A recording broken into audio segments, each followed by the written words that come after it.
Salam sejahtera bagi kita semua. Shalom. Saudara-saudara, mari kita meluangkan waktu untuk ambil bagian dalam gerakan membaca Alkitab di hari ini, hari yang ke-103. Sebelumnya, mari kita berdoa. Ya Tuhan Allah yang kami kenal lewat Yesus Kristus, di saat ini kami mempersiapkan hati dan pikiran kami untuk membaca bagian firman-Mu Tuhan. Kami bermohon biarlah kuasa Roh Kudus-Mu yang akan menganugerahkan hikmat bagi kami semua, supaya kami boleh memahami dengan baik. Bahkan juga bagian firman ini dapat menjadi pedoman bagi kami semua dalam beraktivitas, bekerja sesuai dengan apa yang Tuhan percayakan bagi kami. Dalam nama Yesus Kristus kami berdoa. Amin. Firman Tuhan di hari ini dalam kitab 1 Raja-Raja pasal 3 sampai pasal 5 berkata begini. Lalu Salomo menjadi menantu Firaun, Raja Mesir. Ia mengambil anak Firaun dan membawanya ke kota Daud, sampai ia selesai mendirikan istananya dan rumah Tuhan dan tembok sekeliling Yerusalem. Hanya bangsa itu masih mempersembahkan korban di bukit-bukit pengorbanan, sebab belum ada didirikan rumah untuk nama Tuhan sampai pada waktu itu. Dan Salomo menunjukkan kasihnya kepada Tuhan dengan hidup menurut ketetapan-ketetapan Daud ayahnya. Hanya ia masih mempersembahkan korban sembelihan dan ukupan di bukit-bukit pengorbanan. Pada suatu hari, raja pergi ke Gibeon untuk mempersembahkan korban, sebab disitulah bukit pengorbanan yang paling besar. 1.000 korban bakaran dipersembahkan Salomo di atas mezbah itu. Di Gibeon itu, Tuhan menampakkan diri kepada Salomo dalam mimpi pada waktu malam. Berfirmanlah Allah, mintalah apa yang hendak kuberikan kepadamu. Lalu Salomo berkata, Engkaulah yang telah menunjukkan kasih setiamu yang besar kepada hamba-Mu Daud ayahku, sebab ia hidup di hadapan-Mu dengan setia, benar dan jujur terhadap Engkau, dan Engkau telah menjamin kepadanya kasih setia yang besar itu dengan memberikan kepadanya seorang anak yang duduk di tahtanya seperti pada hari ini. Maka sekarang ya Tuhan Allahku, Engkaulah yang mengangkat hamba-Mu ini menjadi raja menggantikan Daud ayahku, sekalipun aku masih sangat muda dan belum berpengalaman. Demikianlah hamba-Mu ini berada di tengah-tengah umat-Mu yang Kau pilih, suatu umat yang besar yang tidak terhitung dan tidak terkira banyaknya. Maka berikanlah kepada hamba-Mu ini hati yang faham, menimbang perkara untuk menghakimi umat-Mu dengan dapat membedakan antara yang baik dan yang jahat. Sebab siapakah yang sanggup menghakimi umat-Mu yang sangat besar ini? Lalu adalah baik di mata Tuhan bahwa Salomo meminta hal yang demikian. Jadi berfirmanlah Allah kepadanya, oleh karena engkau telah meminta hal yang demikian dan tidak meminta umur panjang atau kekayaan atau nyawa musuhmu, melainkan pengertian untuk memutuskan hukum, maka sesungguhnya aku melakukan sesuai dengan permintaanmu itu. Sesungguhnya aku memberikan kepadamu hati yang penuh hikmat dan pengertian, sehingga sebelum engkau tidak ada seorang pun seperti engkau, dan sesudah engkau tak akan bangkit seorang pun seperti engkau. Dan juga apa yang tidak kau minta aku berikan kepadamu, baik kekayaan maupun kemuliaan, sehingga sepanjang umurmu takkan ada seorang pun seperti engkau di antara raja-raja. Dan jika engkau hidup menurut jalan yang kutunjukkan dan tetap mengikuti segala ketetapan dan perintahku, sama seperti ayahmu Daud, maka aku akan memperpanjang umurmu. Lalu terjagalah Salomo, ternyata ia bermimpi. Sekembalinya ke Yerusalem, berdirilah ia di hadapan tabut perjanjian Tuhan, dipersembahkannya korban-korban bakaran dan korban-korban keselamatan. Kemudian ia mengadakan perjamuan bagi semua pegawainya. Pada waktu itu, masuklah 2 orang perempuan sundal menghadap raja, lalu mereka berdiri di depannya. Kata perempuan yang satu, "Ya Tuanku, aku dan perempuan ini diam dalam satu rumah, dan aku melahirkan anak pada waktu dia ada di rumah itu. Kemudian pada hari ketiga, sesudah aku, perempuan ini pun melahirkan anak. Kami sendirian, tidak ada orang luar bersama-sama kami dalam rumah, hanya kami berdua saja dalam rumah. Pada waktu malam, anak perempuan ini mati karena ia menidurinya. Pada waktu tengah malam ia bangun, ia mengambil anakku dari sampingku. Sementara hambamu ini tidur, dibaringkannya anakku itu di pangkuannya, sedang anaknya yang mati itu dibaringkannya di pangkuanku. Ketika aku bangun pada waktu pagi untuk menyusui anakku, tampaklah anak itu sudah mati. Tetapi ketika aku mengamat-amati dia pada waktu pagi itu, tampaklah bukan dia anak yang kulahirkan." Kata perempuan yang lain itu, "Bukan, anakkulah yang hidup dan anakmulah yang mati." Tetapi perempuan yang pertama berkata pula, "Bukan, anakmulah yang mati dan anakkulah yang hidup." Begitulah mereka bertengkar di depan raja. Lalu berkatalah raja, yang seorang berkata, "Anakkulah yang hidup ini dan anakmulah yang mati." Yang lain berkata, "Bukan, anakmulah yang mati dan anakkulah yang hidup." Sesudah itu raja berkata, "Ambilkan aku pedang." Lalu dibawalah pedang ke depan raja. Kata raja, "Penggalah anak yang hidup itu menjadi 2, dan berikanlah setengah kepada yang satu, dan yang setengah lagi kepada yang lain."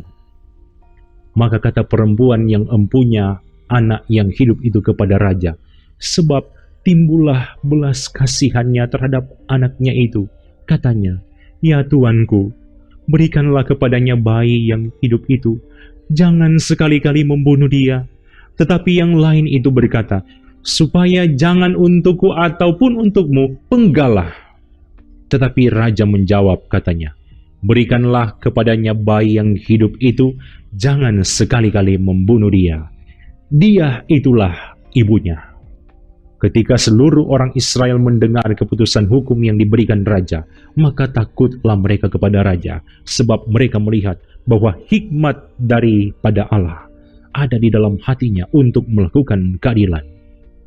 Maka Salomo menjadi raja atas seluruh Israel. Inilah para pembesarnya.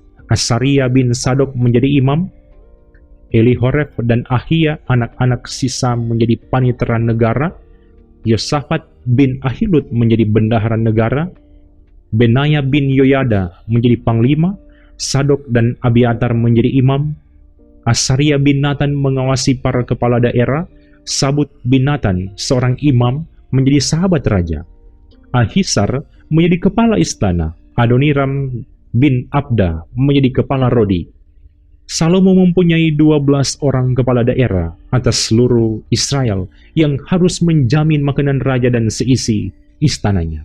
Adalah tanggungan tiap-tiap kepala daerah untuk menjamin makanan selama sebulan dalam setahun.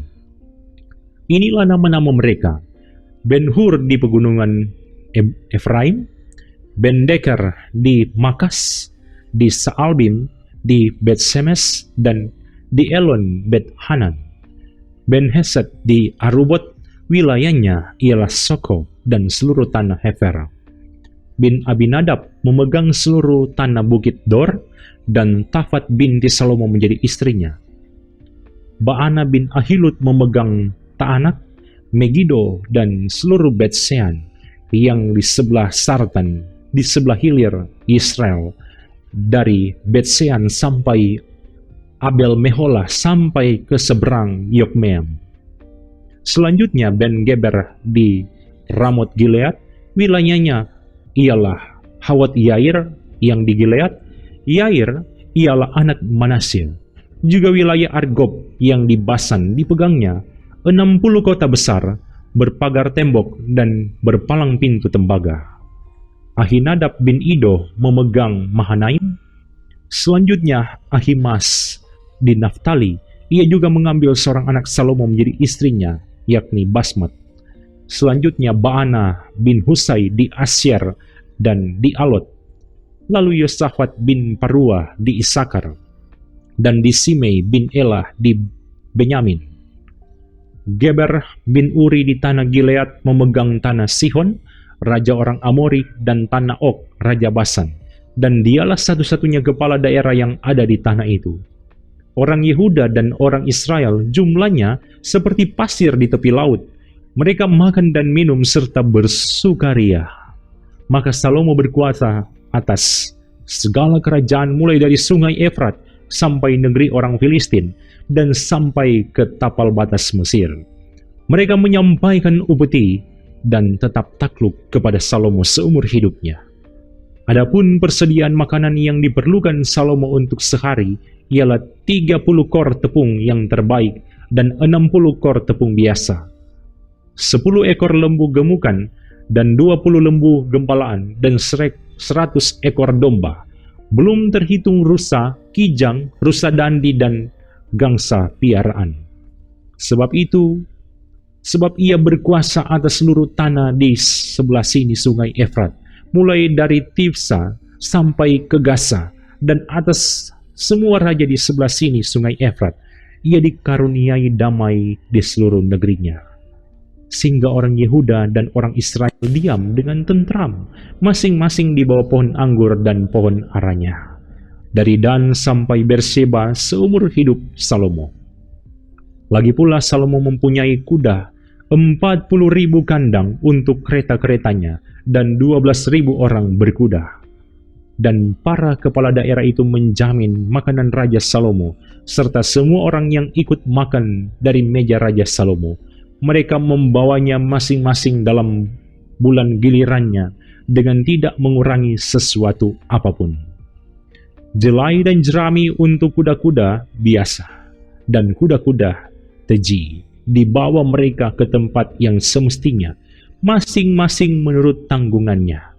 Dan Allah memberikan kepada Salomo hikmat dan pengertian yang amat besar, serta akal yang luas seperti dataran pasir di tepi laut. Sehingga hikmat Salomo melebihi hikmat segala Bani Timur dan melebihi segala hikmat orang Mesir. Ia lebih bijaksana daripada semua orang, daripada Etan, orang Esrahi itu, dan daripada Heman, Kalkol, dan Darda, anak-anak Mahol. Sebab itu, ia mendapat nama di antara segala bangsa sekelilingnya. Ia menggubah 3.000 amsal, dan nyanyiannya ada 1.005. Ia bersajak tentang pohon-pohonan dari pohon aras yang di gunung Libanon sampai kepada hisop yang tumbuh pada dinding batu. Ia berbicara juga tentang hewan dan tentang burung-burung dan tentang binatang melata dan tentang ikan-ikan. Maka datanglah orang dari segala bangsa mendengarkan hikmat Salomo, dan ia menerima upeti dari semua raja-raja di bumi yang telah mendengar tentang hikmatnya itu.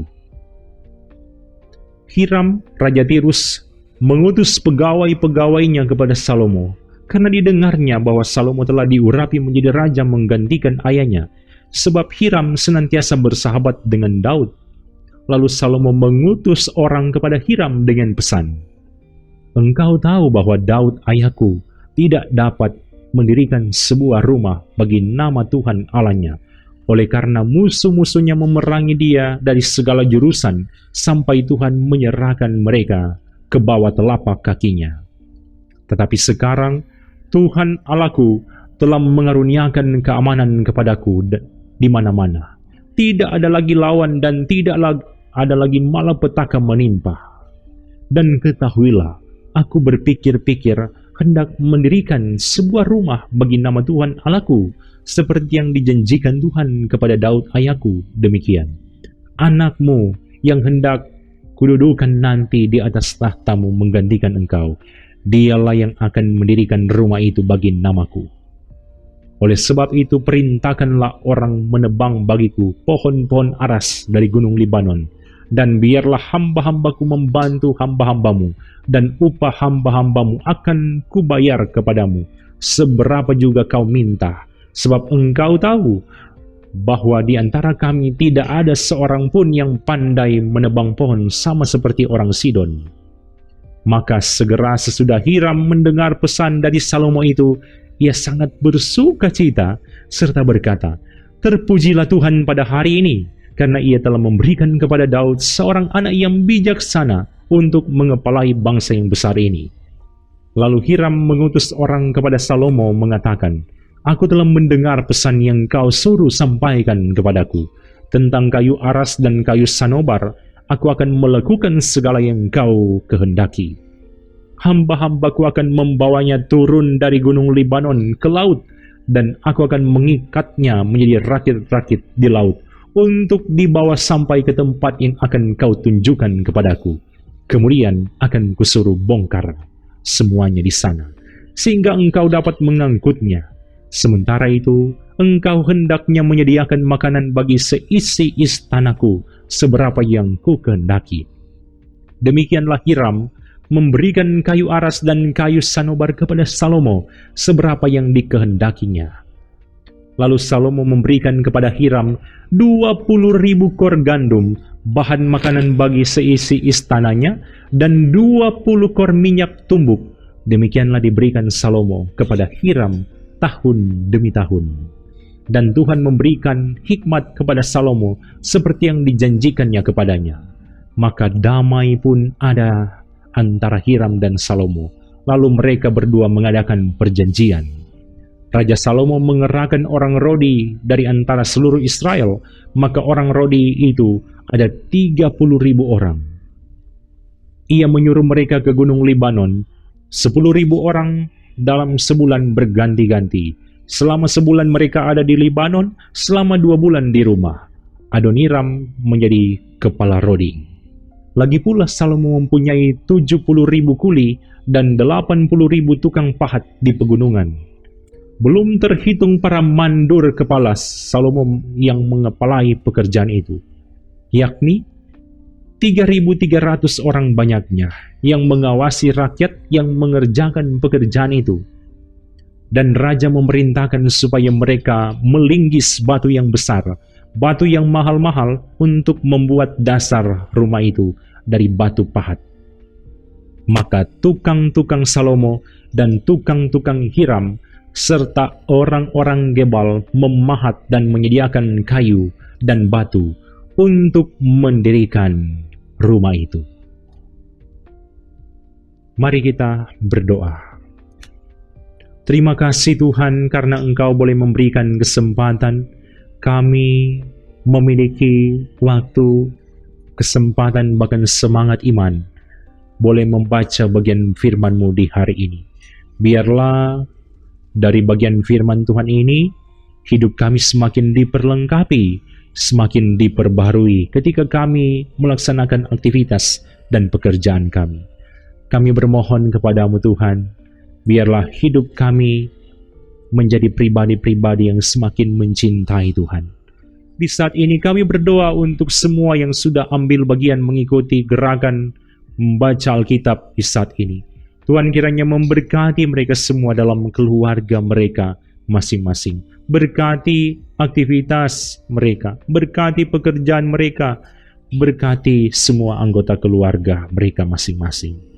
Terima kasih Tuhan. Ini doa yang kami sampaikan dalam nama Yesus Kristus. Amin. Saudara-saudara, demikianlah gerakan membaca Alkitab di hari ini. Terima kasih karena sudah meluangkan waktu mengikuti pelayanan lewat channel YouTube ini. Tuhan Yesus memberkati kita semua. Shalom.